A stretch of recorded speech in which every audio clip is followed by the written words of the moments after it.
Hello बच्चों, आज हम करने जा रहे हैं क्लास 8 का chapter 5 that is coal and petroleum part 3।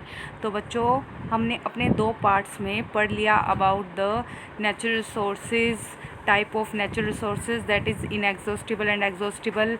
हमने ग्रुप एक्टिविटी के बारे में पढ़ा था। हमने स्टार्ट किया था हमारे एग्जॉस्टिबल रिसोर्सेज से, और फर्स्ट वन जो हमने पढ़ा था दैट इज़ कोल।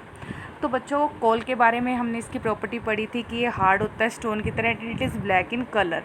इसके अलावा हमने पढ़ा था कि कोल के क्या क्या यूजेस होते हैं। तो बच्चों, कोल के बारे में मैं आपको और भी बताना चाहूँगी। First we will read the story of coal. पहले हम स्टोरी पढ़ेंगे, उसके बाद हम पढ़ेंगे कोल की types which is not given in the book, but आपको पता होनी चाहिए। तो first start with the story of coal. Where do we get coal from and how is it formed. तो बच्चों, यहाँ से आपका एक क्वेश्चन भी बनता है कि कोल को जो कोल है वो कैसे बना और पहली बार कैसे हमें यह मिला।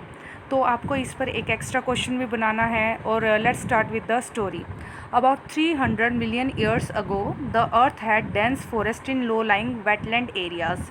तो करीब 300 मिलियन साल पहले धरती पर बहुत घने जंगल होते थे। डेंस मतलब घना, और वो क्या कहाँ प्रेजेंट होते थे? लो लाइंग मतलब बिल्कुल वेट, जहाँ पर मॉइस्चर प्रेजेंट होता है और बिल्कुल ही पानी की प्रेजेंस होती है, उस एरिया में बहुत घने जंगल थे।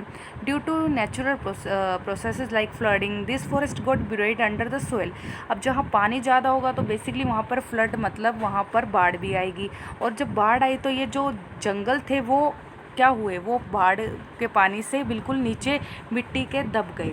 तो फॉर एग्ज़ाम्पल आप इमेजिनेशन कीजिए, मान लो ये हमारी कोई जंगल है जहाँ बहुत सारे पेड़ हैं, और ये कहाँ पर ग्रो किए हुए हैं, बिल्कुल मार्शी वेट एरिया में। मान लो यहाँ पर बाढ़ आ गई, बाढ़ आने से ये पेड़ ये पेड़ टूट गए। टूटने से वो कहाँ पर गिरे? ज़मीन के ऊपर गिरे, और ज़मीन के ऊपर गिरने के बाद इस पर फिर से मिट्टी की लेयर चढ़ गई। तो कहीं ना कहीं आप देखो क्या सीन क्रिएट हुआ होगा कि एक ये मिट्टी है, ये इसके नीचे क्या दबे हुए हैं, यहाँ पर पेड़ दब गए हैं। और अब बाढ़ आने के बाद ये पानी है, पानी तो सूर्य की जो हीट है उससे क्या हो जाएगा, इसकी इवेपोरेशन हो जाएगी, लेकिन बच क्या जाएगा? फिर मिट्टी दिखनी शुरू हो जाएगी। और मिट्टी के नीचे अब भी क्या प्रेजेंट है? अब भी ट्रीज़ प्रेजेंट है। अब ये ट्रीज़ पर क्या प्रेजेंट है? सोइल। तो सोइल का जो दबाव है वो इन ट्रीज़ पर पड़ रहा है, जिसके कारण क्या हो रहा है? कंप्रेस होते जा रहे हैं, बिल्कुल दबते जा रहे हैं। और जब ये कंप्रेस होंगे तो क्या होगा कि ये इनके अंदर बहुत केमिकल रिएक्शंस होंगे, और ये केमिकल रिएक्शंस इनको कन्वर्ट कर देंगे फॉसिल्स में। तो ये एक दिन की प्रोसेस नहीं है, it takes million of years. इसीलिए कहा जाता है कि कोल बनने की प्रोसेस में हमारे मिलियन ईयर्स लग जाते हैं।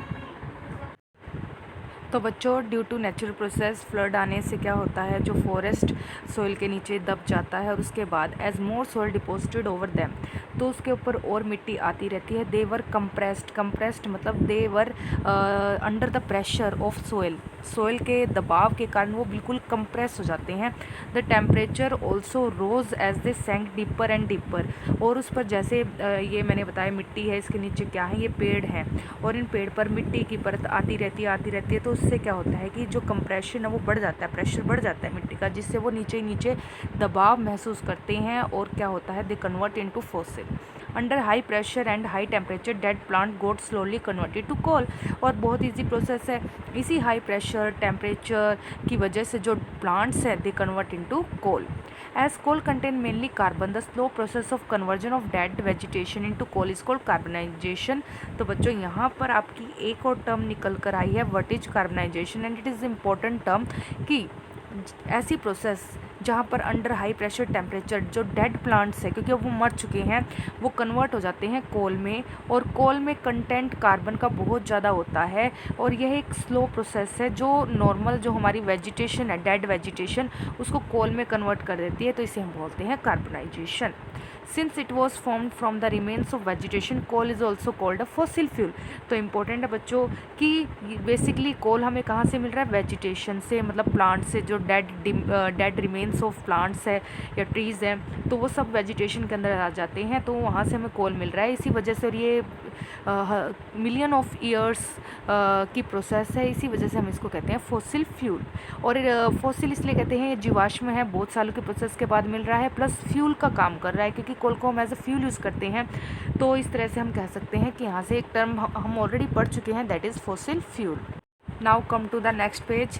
यहाँ आप देख सकते हैं कोल माइन। तो आपने बहुत सुना होगा कोयले की खदान।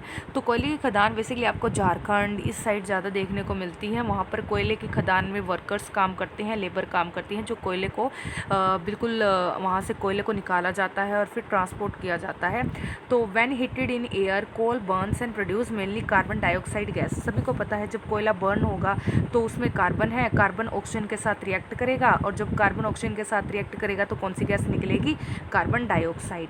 तो आप देख सकते हैं कार्बन ने ऑक्सीजन के साथ रिएक्ट किया तो कौन सी गैस बनी? CO2। तो ऑब्वियस है कि CO2 गैस निकलेगी। इंपॉर्टेंट है कि कार्बन कोयले के जलने पर कौन सी गैस निकलती है? Carbon dioxide.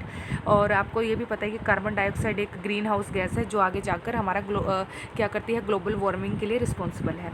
Coal is processed in industries to get some useful product such as coke, coal tar and coal gas.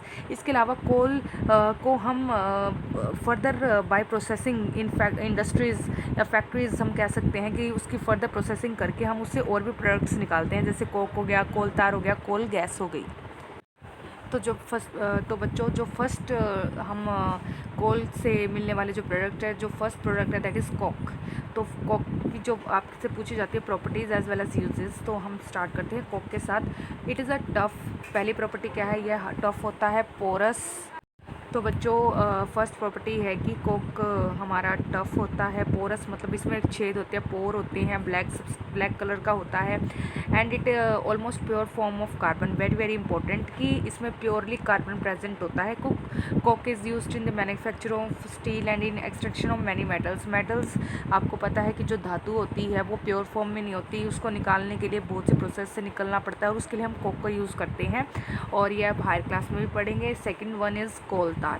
It is black thick liquid with unpleasant smell. तो कोल तार सभी बच्चों ने देखा होगा। जब हम आपका जो ये कोल तार होता है ये बिल्कुल ही लिक्विड होता है, मतलब थिक लिक्विड ब्लैक कलर का, उसमें से बहुत गंदी स्मेल आती है।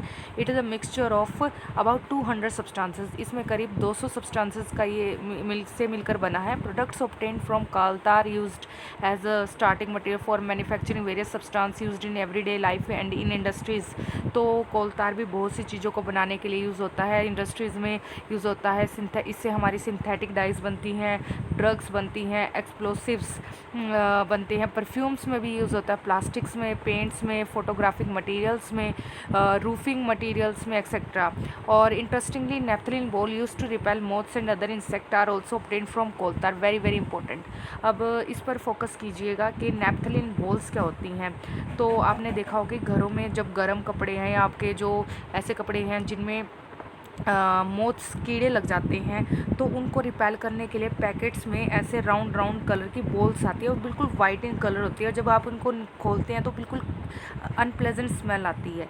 तो आपने यह घरों में देखे भी होगी नेफ्थलीन बॉल्स को। बेसिकली हम मोथ्स को रिपेल करने के लिए, इंसेक्ट्स को रिपेल करने के लिए भी यूज़ करते हैं। This days bitumen petroleum product is used in place of coal tar for metallic the roads. आपने सुना होगा कि एक और यूज़ है कोल तार का कि सड़क बनाने के लिए हम कोल तार का यूज़ करते थे, बिल्कुल काले रंग का। आपने देखा भी होगा, बिल्कुल हम कंक्रीट को कोल तार में मिक्स कर सड़क बनाने के लिए यूज़ करते थे। पर नाउ डेज़ हम जो कोल तार की जगह बिटुमेन का यूज़ करते हैं, which is a petroleum product, जो हम आगे पढ़ेंगे भी।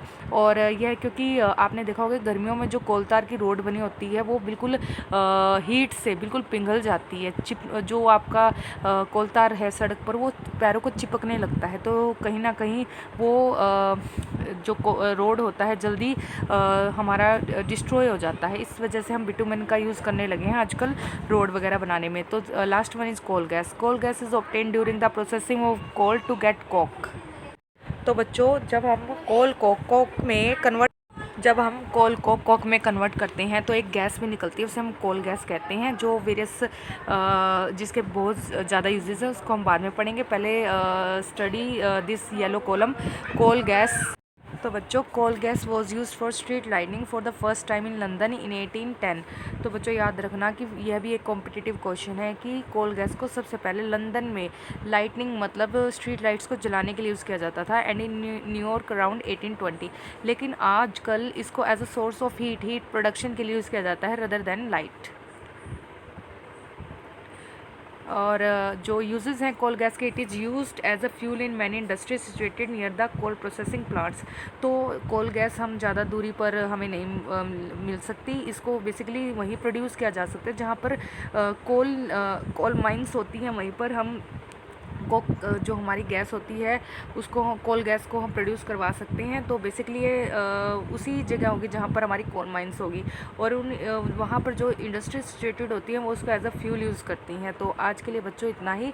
जो टाइप्स ऑफ कोल है वो मैं आपको कल बताऊँगी और आप जितना भी अभी तक पढ़ा है उसमें जितने भी टर्म्स आई है उसे अपनी नोटबुक में राइट डाउन करें। आज के लिए इतना ही। Thank you.